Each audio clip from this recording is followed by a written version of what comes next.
Assalamualaikum warahmatullahi wabarakatuh. Saya nama Ratna Hayati, mahasiswa IAIN Pontianak, program studi SKI akan mengadakan pembelajaran real untuk memenuhi tugas program uji kompetensi PPG Guru tahun 2022 dalam jabatan. Assalamualaikum warahmatullahi wabarakatuh. Waalaikumsalam warahmatullahi wabarakatuh. Apa kabar anakku sekalian hari ini? Alhamdulillah, hari ini kita memasuki tahun ajaran baru. Anakku sekarang mulai belajar lagi. Apakah hari ini kalian sudah siap belajar? Siap. Dan untuk mengawali pembelajaran hari ini, silakan salah satu dari kalian memimpin doa. Ista'id ajibus salam.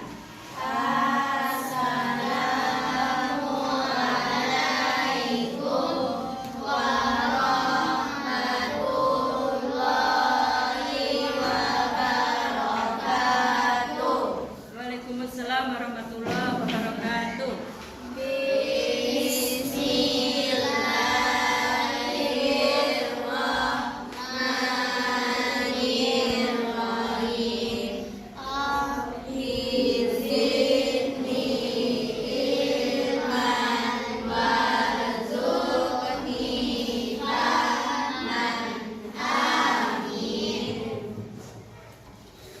Oke, sebelumnya Umi absen dulu. Apakah kalian semua hari ini hadir?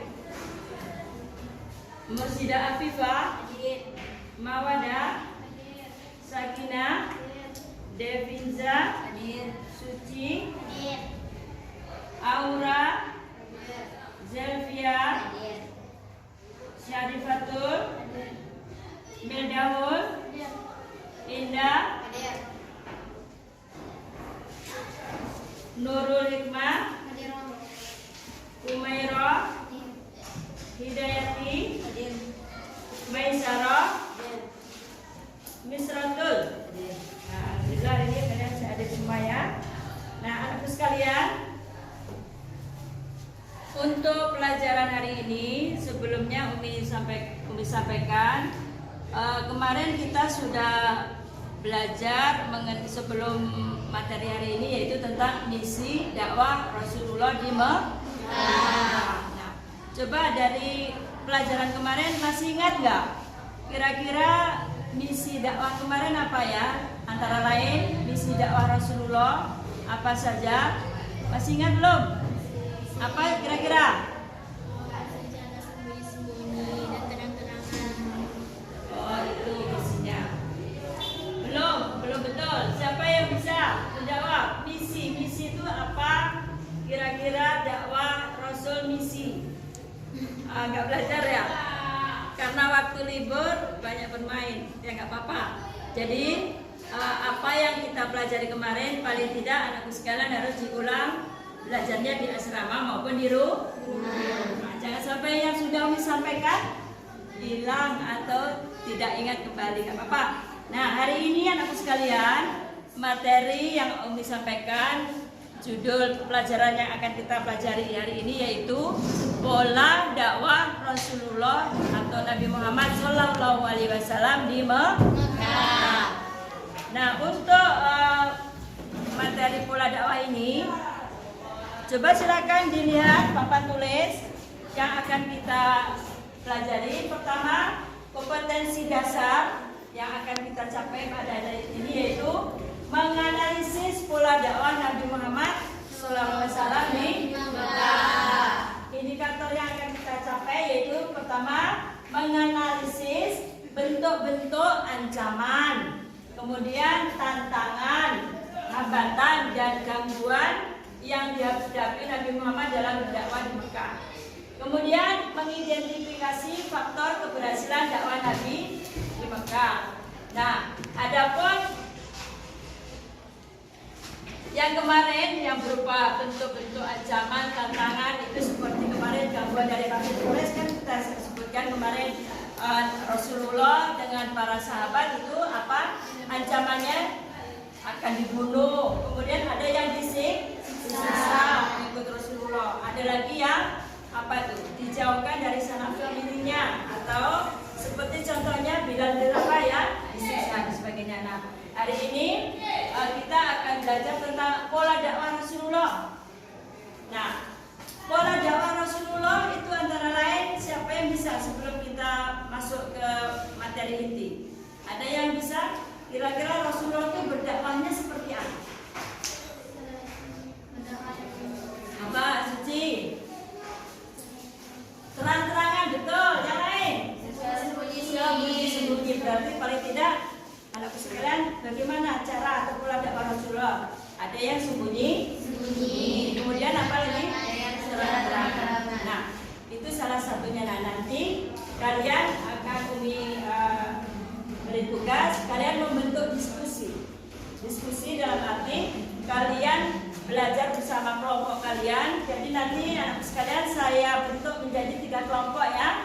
Nah, materi yaitu tentang pola dakwah. Jadi nanti kamu harus menganalisis apa saja bentuk ancaman, faktor keberhasilan dakwah Rasul. Kemudian dakwah di Mekah itu polanya seperti apa? Tadi sudah disebutkan. Pertama, dakwah sembunyi. Yang kedua, dakwah terang-terangan. Kemudian apa lagi? Coba lihat buku paket yang akan kalian pelajari nanti dalam diskusi. Halaman berapa tuh, Nak? Yang pertama, pola dakwah halaman 36. Coba perhatikan gambar. Gambar apa kira-kira di situ? Berhala. Berarti itu apa? Sesembahan masyarakat Mekah sebelum Islam. Terus kemudian apa gambar satunya tuh yang di buku? Apa, Maisaro? Lihat bukunya. Apa gambar apa kira-kira berdua? Apa ini, Nak? Apa ada kata-kata apa itu? Husni. Kira-kira anak sekalian pernah dengar Amu Husni? Enggak. Nah, oke, nanti kalian cari apa kira-kira yang ditunjukkan di gambar itu. Amu Husni itu apa kira-kira? Nah, silakan anak sekalian untuk menguasai materi nanti atau untuk mendapat pengetahuan tentang pola dakwah, silakan kalian bentuk diskusi kelompok, yaitu satu kelompok terdiri dari berapa nih? 5 orang ya, silakan bentuk diskusi. Bentuk kelompok satu kelompok 5 orang, kalian bergabung dengan kawannya. Umi sebutkan kelompok 1. Coba Nurul, kemudian ya, silakan bentuk untuk kelompok 1. Ya, silakan duduk sini kelompok 1 dengan anggotanya bergabung. Kemudian kelompok 2 nih, 1, 2, 3 sampai Suci ya sih. Nah, silakan bergabung Suci di situ. Kemudian kelompok 3, kelompoknya Indah. Ya, silakan bergabung. Bentuk kelompok. Ya, silakan. Anakku sekalian, kalian sudah membentuk kelompok. Sekarang diskusikan materi tentang pola dakwah Rasulullah di Mekah. Dan kalian baca tadi mulai dari halaman berapa tadi? Pola dakwah. Ya, halaman 3 berapa tadi, Nak? 36 sampai halaman. Ya, silakan didiskusikan sama kelompoknya. Ya, silakan didiskusikan. Kemudian setelah nanti kamu, ini instruksinya dulu ya. Setelah kamu berdiskusi, kamu baca, silakan nanti jawab pertanyaan yang Umi buat di papan tulis. Silakan kamu jawab pertanyaan yang ada di papan tulis. Jadi kamu baca dulu materi yang Umi sampaikan tadi. Setelah itu kamu jawab pertanyaan uji pengetahuan yang ada di papan tulis. Paham semuanya? Nah, silakan berdiskusi.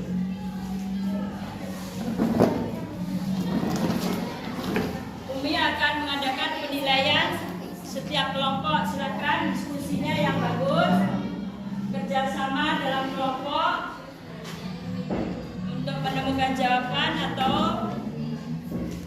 membaca materi tentang pola dakwah tersebut. Silakan.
Jadi yang satu lain mencari, yang lain menuliskan jawabannya. Jangan kalian kamu misalnya usahakan menulis sendiri aja.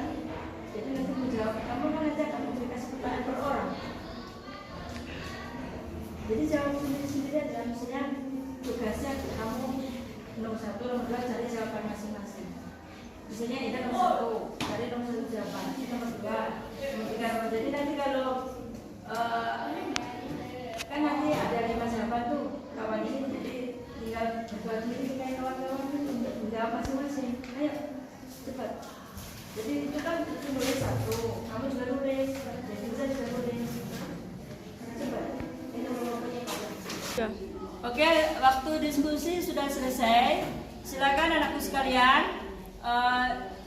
Setelah kalian berdiskusi ini, sebelum kalian mempresentasikan nanti ke depan, apakah ada kesulitan dalam mempelajari pola dakwah khususnya yang berhubungan dengan materi di buku sumber tadi? Ada yang mengalami kesulitan? Kalau Umi coba sebelum mempresentasikan, siapa yang bisa menjawab pertanyaan Umi? Kira-kira setelah kamu membaca, mengamati, menemukan jawaban yang Umi berikan tugas kepada kalian, coba Umi uji dengan tanya jawab dulu ya nak ya. Dakwah Rasul, pola dakwah Rasulullah itu kira-kira seperti apa? Apa pola dakwah tadi? Silakan Jamila, pola dakwah Rasulullah di Mekah seperti apa? Rasulullah menggunakan pola dakwah Syria. Ya, Syria artinya apa? Sembunyi-sembunyi. Ya, kemudian apa lagi? Dan dengan menggunakan pola dakwah jahat. Ada lagi? Yang lain? Bagus, sudah betul. Silakan kelompok 2.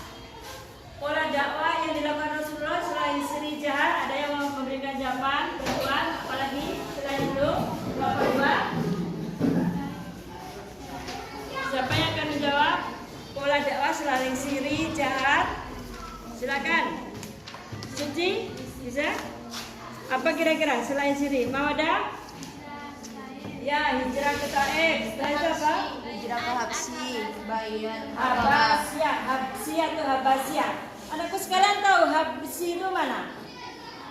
Yang kelompok 3 tahu Habsi atau Habasya. Kalau sekarang Habsi itu yaitu negeri Abisinia atau Ethiopia. Orang kulit hitam. Ya, Afrika, daerah Afrika. Habasi atau Habasya. Kemudian selain tadi apa nak? 1 dakwah Syria. Kemudian atau terang-terangan. Ketiga tadi setelah ini dakwah ke Habasya dulu ya. Hijrah pertama Habasya. Kemudian Taif. Kemudian perjanjian Aqobah. Siapa yang tahu kenapa dinamakan perjanjian Aqobah? Siapa yang bisa dari kelompok 1, 2, 3? Aqobah itu nama apa? Yang kamu pelajari tadi. Ada yang tahu Aqobah kenapa dinamakan Aqobah? Kelompok 3, ada yang bisa menjawab? Kenapa dinamakan Aqobah? Ada yang bisa? Ya. Karena mereka melakukan baiat kepada Nabi di salah satu bukit di kota Makkah, yaitu Bukit Aqobah. Ya betul. Aqobah yaitu salah satu nama sebuah bukit Aqobah, di mana di situ terjadi perjanjian baiat antara Rasulullah dan pengikutnya dengan kaum kafir Quraisy. Betul. Hijrah ke Habsi. Kenapa kira-kira Rasulullah mengadakan hijrah ke Habsi? Apa alasannya? Apa penyebabnya? Siapa yang tahu? Kelompok 3. Siapa yang tahu kelompok 3 kenapa Rasulullah dan umatnya atau pengikutnya hijrah ke Habsi? Ada yang mau memberikan jawaban dari silakan kelompok 2. Nabi Muhammad SAW memerintahkan kaum musliminnya agar hijrah ke Habasya karena laki-laki adalah seseorang raja yang adil. Hijrah ke Habasya sebagai cara berbagi dan memelihara nyawa dan agama Islam. Betul.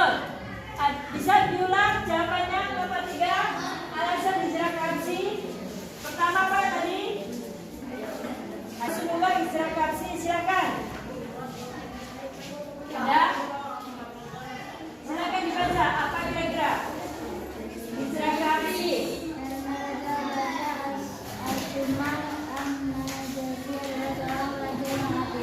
Raja yang adil. Jawabannya betul juga. Ada yang kelompok 1 bisa menambahkan atau menyimpulkan dari jawaban kelompok 2 dan 3? Siapa? Kenapa? Karena Nabi Muhammad ingin menyebarkan agama Islam secara luas. Itu yang lain. Menegaskan tentang adanya hari pembalasan. Belum tepat.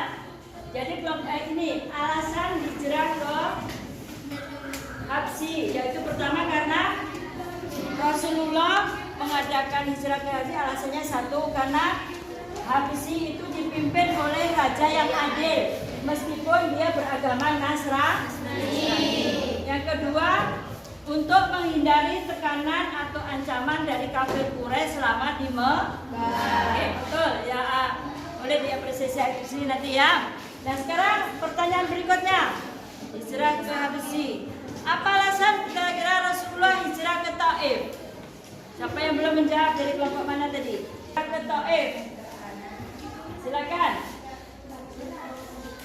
Kira-kira siapa yang bisa menjawab, menyimpulkan alasan hijrah ke Taif? Kelompok 2 bisa? Kelompok 3? Apa alasan hijrah ke Taif? Ayo berani, tidak apa-apa. Salah tidak apa-apa. Aura.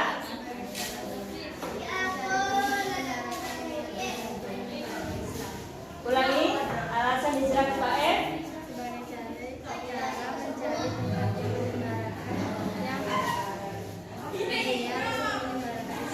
Ya, untuk mencari tempat yang ideal dalam menyebarkan agama Islam. Bagaimana pendapat kelompok 2? Apa alasannya Rasulullah hijrah ke Taif?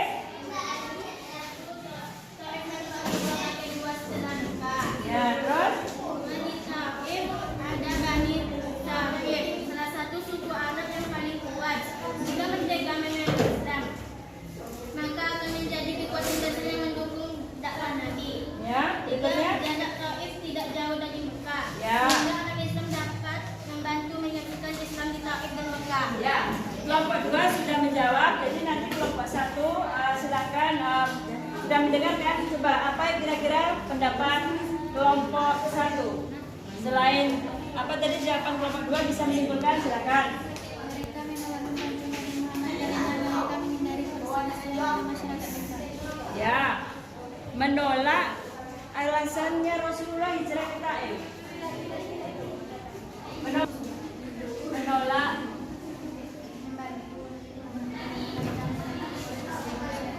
Oke, jadi dengan hijrah ke Taif ada dari penduduk Taif yang mau membantu. Kira-kira Rasulullah dakwah ke Taif berhasil atau tidak? Nah, apakah dakwah di Taif Rasulullah berhasil? Oke ya, nah kesimpulannya dari kelompok 1 perhatikan, dari kelompok 2 sudah betul. Hijrah ke Taif alasannya pertama, Taif itu dekat dengan Mekah. Nah di Taif itu ada namanya Bani Saqif. Kenapa Bani Saqif? Ada apa dengan Bani Saqif? Bani Saqif itu suku yang kuat. Nabi berharap dengan hijrah ke Taif itu bisa dapat bantuan dari suku yang kuat di Taif. Yang ketiga, karena di Taif itu ada saudara Rasulullah yaitu Kinana. Nah itu. Nah sekarang hasil dari diskusi silakan kalian presentasikan dari uji kompetensi yang Umi ini berikan. Silakan di kelompok 1 mempresentasikan apa jawaban atau soal yang memberikan. Silakan dari kelompok 1 siapa diwakili? Atau langsung saja presentasikan. Silakan kelompok 1 mempresentasikan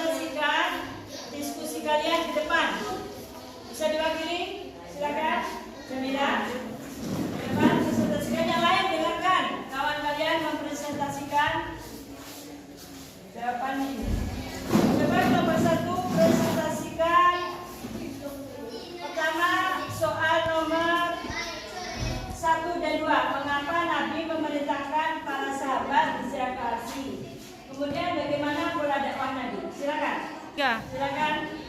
Yang nomor 1, karena sebagai cara melindungi dan memelihara nyawa dan agama pengikut Nabi. Dan hijrah ke Taif sebagai tempat ideal untuk menyebarkan agama Islam. Ya. Yang pertama, mengapa Rasulullah memerintahkan sahabatnya hijrah ke Habsyi? Ulangi. Pertama, Karena sebagai cara melindungi dan memelihara nyawa dan agama pengikut Nabi. oke, silakan yang nomor 2. Apa pola dakwah Nabi Muhammad di Mekah?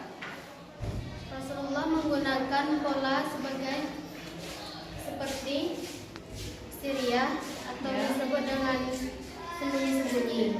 Kedua, jahar atau terang-terangan. Ya. Yang ketiga, hijrah ke Mesir dan Aqabah. Ulangi sekali lagi.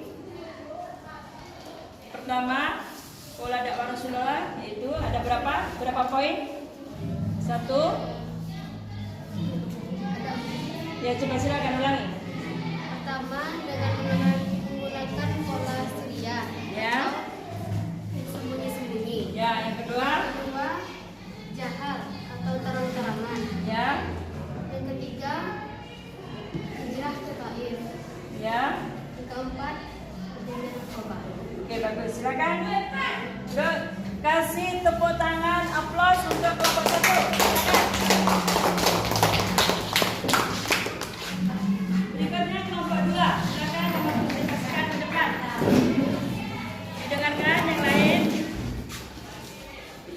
Assalamualaikum warahmatullahi wabarakatuh. Waalaikumsalam warahmatullahi Wabarakatuh. Coba kelompok 2 presentasikan untuk soal nomor 3. Jelaskan kondisi masyarakat Mekah sebelum Islam.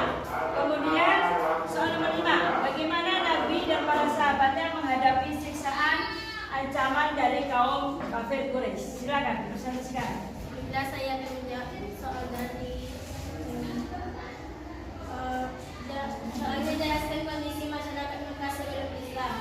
Masyarakat Mekah sebelum Islam memiliki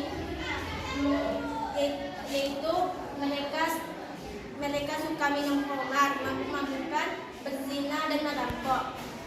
Dan mereka menempati wanita dengan kedudukan yang paling rendah. Dan pada masa itu perbudakan masih ada. Ya. Selain itu, adakah masih ada yang lain? Riba. Ya. Selain itu ada lagi? Ya, jadi yang jawabannya sudah tadi. Selain itu apa tadi? Nah, ada ditambah dengan riba, praktek riba. Ya. Coba diulangi lagi sekali lagi. Bagaimana kondisi masyarakat Islam sebelum Mekah? Yang lain didengarkan. Mereka suka minuman khamar, Ya. mabuk-mabukan, berzina, merampok, menempati wanita dengan kedudukan yang paling rendah. Dan pada masa itu perbudakan masih ada dan mempraktikkan riba. Oke, bagus. Sekarang yang berikutnya. Apa atau bagaimana Nabi dan Sallallahu Alaihi Wasallam dan para sahabat menghadapi siksaan ancaman kafir Quraisy? Nabi Muhammad SAW dan sahabatnya, mereka menghadapi dengan kesabaran, ancaman, dan mereka gigih, ulet, dan berani dalam menyebarkan agama Islam. Meskipun mereka disiksa, dihina, dan dijauhkan oleh keluarganya. Dan adapun jawaban yang lain, mereka sabar dan tawakal, kegigihan dan keuletan, berakidah yang benar dan kuat, akhlak terpuji dan menjauhi kemungkaran, kesetaraan derajat. Oke, bagus. Kasih aplaus kelompok 2. Terima kasih Mursyida sudah menyampaikan ketua. Bagus semuanya. Kelompok 1, 2 bagus juga. Sekarang kelompok 3 silakan dipresentasikan ke depan. Presentasikan soal nomor 1 dan nomor 4. Mengapa Nabi Muhammad SAW memerintahkan para sahabat hijrah ke Habasyah? Karena Habasyah sebagai cara untuk memelihara dan melindungi nyawa dan agama pengikutnya. Ya, betul. Dan jawaban nomor 4 adalah Apa misi dakwah Nabi? mengajarkan selain Allah. Ya. Menegaskan adanya hari pembalasan. Ya. Mengakui dan melindungi hak asasi manusia. Ya, berikutnya. Ada yang mau menambahkan kelompoknya? Ada satu lagi. Mengajarkan akhlak terpuji dan melarang berbuat kemungkaran. Ya, ada lagi. Coba. Cukup? Oke. Bagus. Kelompok 3 sudah menyelesaikan. Kalian berikan aplaus. Tangan kelompok 3. Baiklah, anak sekalian. Setelah Umi melihat diskusi kalian menjawab tanya jawab yang disampaikan, dan kemudian kalian mempresentasikan diskusi yang telah kalian lalui, maka Umi akan mengadakan penilaian. Untuk kelompok 1, jawaban yang diberikan oleh kawan kalian baik, bagus. Kemudian presentasi atau cara melafalkan atau menjawabnya sudah cukup lancar, tapi masih melihat teks. Jadi Umi nilai untuk kelompok 1 nilainya jawaban pertama 85 dan jawaban kedua 85, jadi total 170 untuk kelompok 1. Kelompok 2 menjawab dengan lancar, kadang-kadang melihat teks juga. Menjawab dengan lancar itu Umi berikan nilai 9. Menjawab masih memegang teks atau belum secara lancar dalam menjawab, masih ada bergantung pada teks atau membaca gitu ya kertas. Jadi nilainya 8,5 untuk kelompok 2 ya. Oke. Sebentar, kelompok 2 nilai jawaban 9. Untuk jawabannya kedua 9, jadi 18 atau 180. Kelompok ketiga menjawab cukup lancar tanpa melihat teks, nilainya 9. Kemudian jawabannya kedua lancar tetapi belum lengkap, jadi perlu bantuan kelompok menjawab 85, jadi total 175. Semuanya cuma selisih setengah angka. Jadi kalian alhamdulillah diskusi ini berhasil, nilai kalian tuntas, anakku sekalian sudah memahami. Nah, karena sudah tuntas, untuk pelajaran ke depan atau pertemuan ke depan, anakku sekalian dikasih untuk pengayaan dengan cara anakku sekalian selain membaca di sumber materi di buku paket, boleh nanti anakku sekalian untuk menguasai atau memperluas wawasan kalian tentang pola dakwah, kalian boleh melihat ya atau mencari informasi tentang materi ini di searching di Google, misalnya lewat YouTube atau mencari di Google untuk menambah wawasan. Jadi hari ini nilai anakku sekalian semuanya bagus, tuntas, tidak ada yang remedial, semuanya sudah bagus. Nah, anakku sekalian, mari kita menyimpulkan atau kita simpulkan dari pelajaran yang kita pelajari. Pertama, pola dakwah Rasulullah yang kita ketahui yaitu di Mekah. Apa tadi nak? Ayo kita sama-sama simpulkan bahwa dakwah di Mekah Rasul pertama menghadapi beberapa rintangan dan hambatan. Salah satunya rintangan hambatannya apa? Penolakan dari kaum kafir Quraisy, ancaman siksaan dari kafir Quraisy terhadap pengikut Rasulullah. Kemudian, nah kesimpulan yang kedua, pola dakwah Rasulullah itu ada berapa? 4 atau 5 tahap? 4. Apa satu? Siri atau sembunyi. Yang kedua dakwah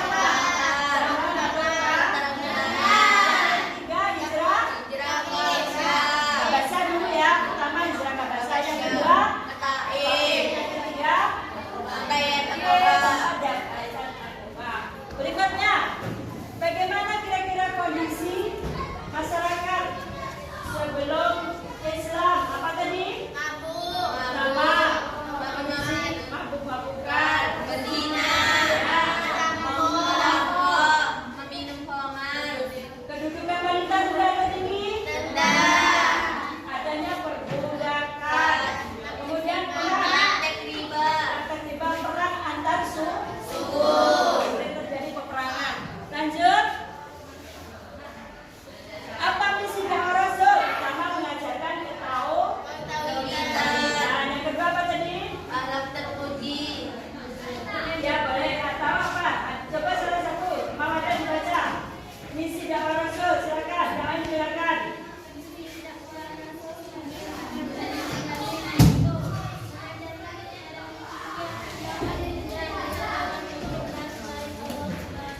benci dan melarang berbuat berikutnya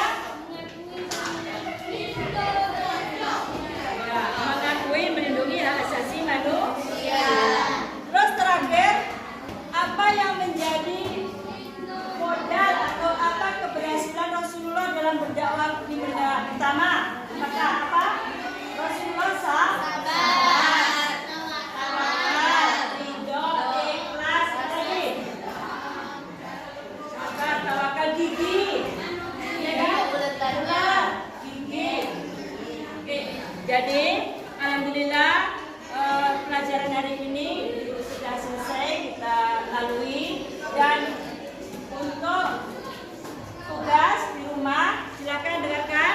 Tugas di rumah nanti anak sekalian, apa yang didiskusikan itu kamu buat ringkasan. Tugas meringkas atau meresum, mencatat apa materi dakwah ini, poin-poin yang penting, dan usahakan catatannya yang rapi. Nanti Umi ajarkan penilai. Itu. Yang kedua, pelajaran yang akan kita hadapi besok yaitu judulnya berupa wahyu yang turun ketika Rasulullah dakwah di Mekah. Wahyu yang turun ketika Rasulullah dakwah di Mekah. Antara lain wahyu pertama, wahyu kedua, dan pokoknya ayat-ayat Quran yang turun ketika Rasulullah dakwah di Mekah. Oke. Baiklah anakku sekalian, mari kita tutup pembelajaran hari ini dengan membaca hamdalah.